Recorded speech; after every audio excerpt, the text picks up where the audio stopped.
ಕಾಪು ಪುರಸಭೆಗೆ ಎರಡನೇ ಅವಧಿಯ ನೂತನ ಅಧ್ಯಕ್ಷರಾಗಿ ಬಿಜೆಪಿಯ ಅನಿಲ್ ಕುಮಾರ್ ಆಯ್ಕೆಯಾಗಿದ್ದು, ಉಪಾಧ್ಯಕ್ಷೆಯಾಗಿ ಕಾಂಗ್ರೆಸ್ನ ಮಾಲಿನಿ ಆಯ್ಕೆಯಾಗಿದ್ದಾರೆ.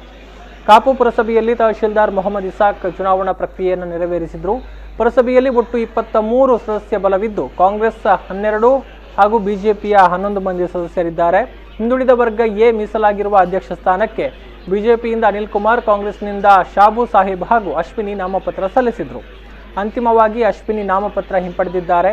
ಅನಿಲ್ ಕುಮಾರ್ ಹಾಗೂ ಶಾಬು ಸಾಹೇಬ್ ಕಣದಲ್ಲಿದ್ದು, ಸಂಸದೆ ಶಾಸಕರ ಮತದ ಬಲದಿಂದ ಬಿಜೆಪಿಯ ಅನಿಲ್ ಕುಮಾರ್ ಅವರು 13 ಮತಗಳನ್ನು ಪಡೆದು ಅಧ್ಯಕ್ಷರಾಗಿ ಆಯ್ಕೆಯಾದರೆ, ಕಾಂಗ್ರೆಸ್ನ ಶಾಬು 11 ಮತಗಳನ್ನು ಪಡೆದರು. ಪರಿಶಿಷ್ಟ ಜಾತಿ ಮಹಿಳೆ ಮೀಸಲಾಗಿಟ್ಟ ಉಪಾಧ್ಯಕ್ಷ ಸ್ಥಾನಕ್ಕೆ ಬಿಜೆಪಿಯಿಂದ ಸೂಕ್ತ ಅಭ್ಯರ್ಥಿ ಇಲ್ಲದ ಕಾರಣ ಕಾಂಗ್ರೆಸ್ನ ಮಾಲಿನಿ ಅವಿರೋಧವಾಗಿ ಆಯ್ಕೆಯಾಗಿದ್ದಾರೆ. ಕಲ್ಪಿಸುವಂತಹ ಕೆಲಸವನ್ನ ಇವರಿಬ್ಬರ ನೇತೃತ್ವದಲ್ಲಿ ಎಲ್ಲ